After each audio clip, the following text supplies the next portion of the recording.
Cowboy Carter is the Grammy Award winning and 8th studio album from Beyoncé, one of the biggest musicians in the world. Don't really need to tell you much about Beyoncé. This is the second in her trilogy of albums. Her last one, of course, Renaissance, was a lot of dance music and references to that scene and, you know, being yourself.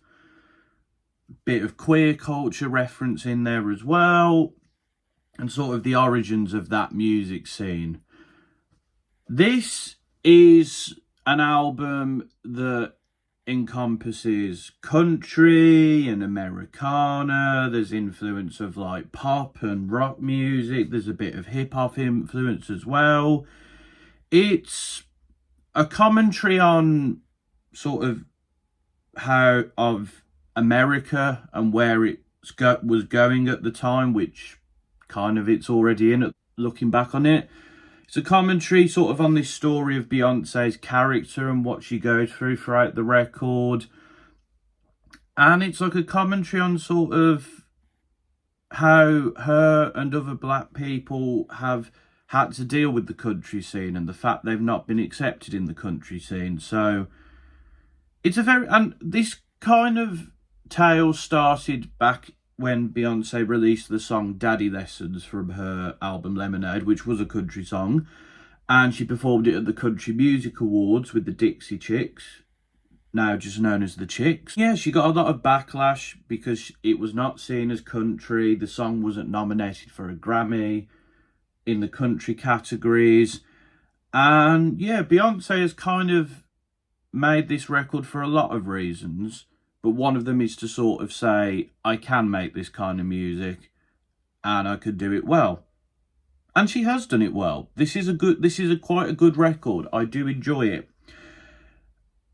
And we'll get into that. The album kicks off with American Requiem. It's a great start to the record. Like, the use of the synthesizer and the keyboard, it used really nicely. She gives this really passionate and powerful vocal performance, hitting the high notes. She's backed by a choir. She's kind of like facing off against her detractors. Lyrics like "Can you hear me?" or "Do you fear me?" really emphasise that. It's basically, this record is basically saying, I can make country music. You know, the people who don't want me to see me making country music or don't believe I make country music, I don't care. I'm making this record. And there's a lot of people involved on this track. You got John Batiste, you got No Idea, you got Derek Dixie. And yeah, as I said, there is like a synthesizer and keyboards and a lightly strummed guitar, but the production allows Beyonce to take the focus, and it's a great start to the record. It's got a lot of oomph, it's got a lot of power, it sets the themes out, and it's a great way to kick off the record.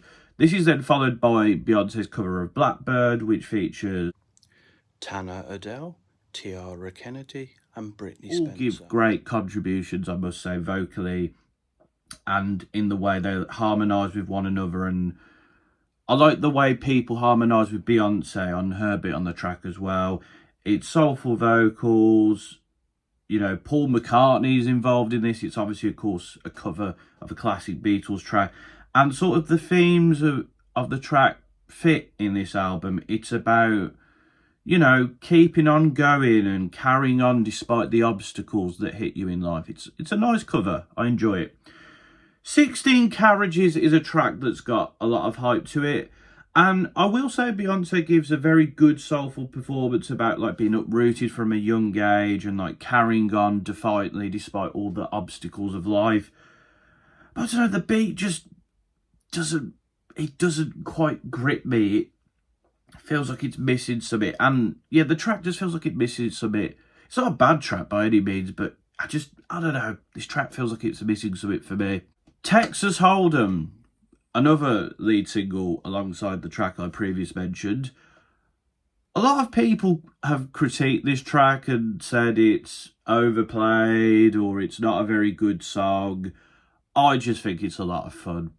It's this like really danceable blend of like country and pop elements. You've got, you know, Raphael Sadiq and Hit Boy are on the production front, and it's just a lot of fun. It's just about going to, like, as Beyonce puts it, the dive bar, and just enjoying yourself with somebody.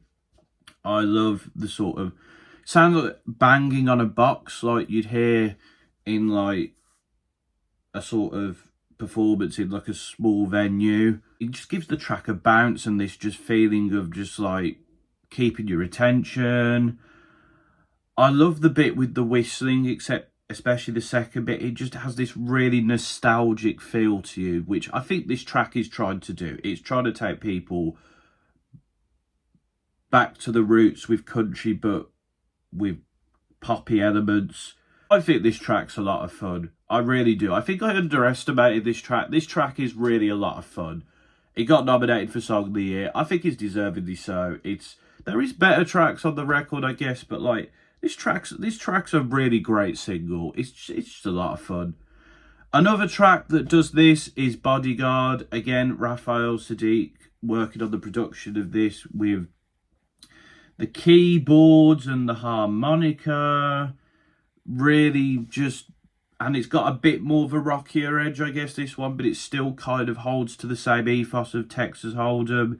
It's fun, it's anthemic, something you feel like you could dance to anywhere, and it's just, Beyonce's just showing affection for her partner, and like, the track's just, again, it's a lot of fun, you know, and it's continuing on with this story of like Beyonce and this other person sort of trying to enjoy themselves and trying to ignore the detractors in life. But yeah, a lot of fun. We got another cover. We got Jolene, which is Beyonce's take on the classic Dolly Parton track. And instead of like the original track, which is kind of like Dolly Parton being like, please leave my man alone, I can't compete with you, Beyonce is biting back, so to speak. It's a reference to, you know, Becky with the good hair from the Lemonade tracks. She's standing defiant against Jolene. She's like, no, stay away from my man, please. Like, no, please, no, please, no, thank you. Stay away or you'll hear from me. So it is a different take than the original, but I like what Beyonce does with it. I think it's good. Spaghetti is another one of the tracks that I'm not huge on. Beyonce's rapping, it's just a bit awkward and the lyrics are a bit I like the beat. I think Shabuzi's contribution is good here, but yeah, the track's a bit awkward. It's one of the skippable ones for sure on this record. Most Wanted is a fabulous duet with Miley Cyrus. They both just harmonise so well together. It's a nice country folky ballady type track.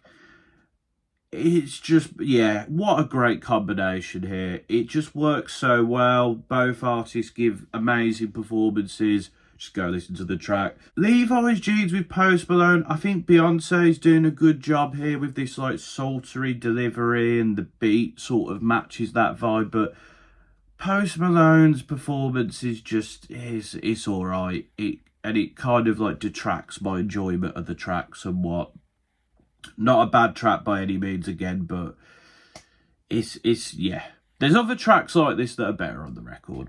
Yaya, which has The Dream and Cadenza, and there are many people involved in the production of these. I'm just highlighting names that I recognise. You go check out the track list and see if there's somebody you like on there.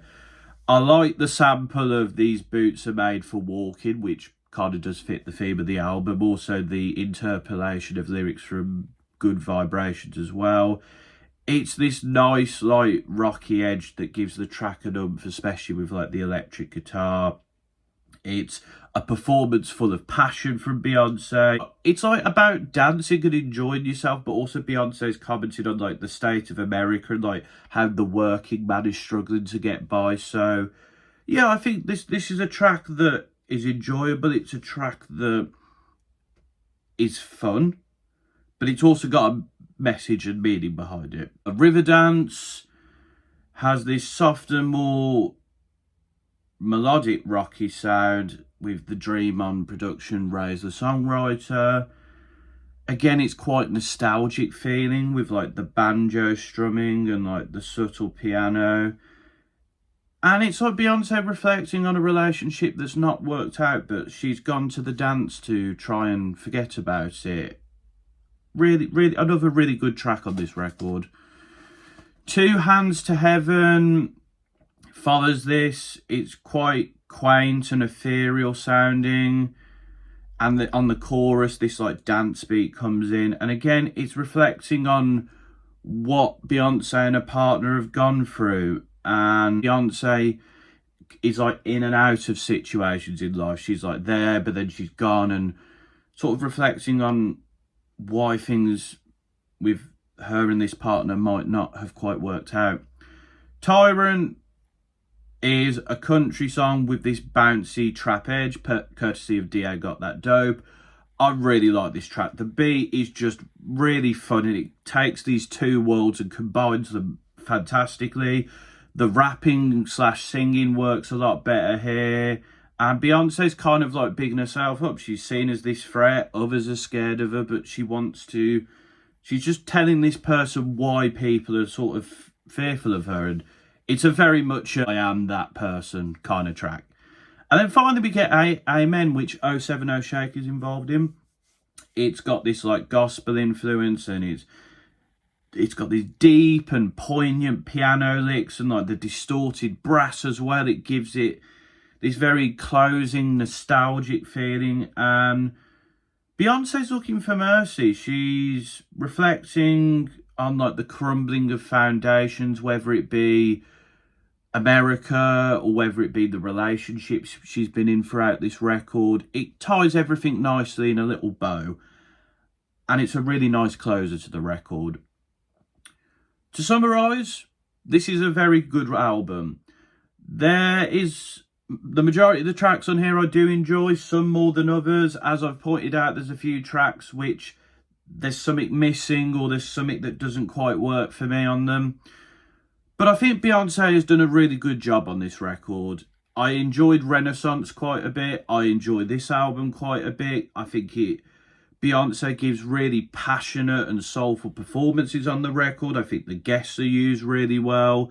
I think the mixture of production and genres works really well. And I think this tale of like Beyonce sort of defying her critics, sort of her commentary on where America is going, and her commentary on like how this relationship she's in throughout the record and how she's perceived, I think is really good. But overall, this album is an 8 out of 10. Really good. Definitely an album you should check out. Go do that.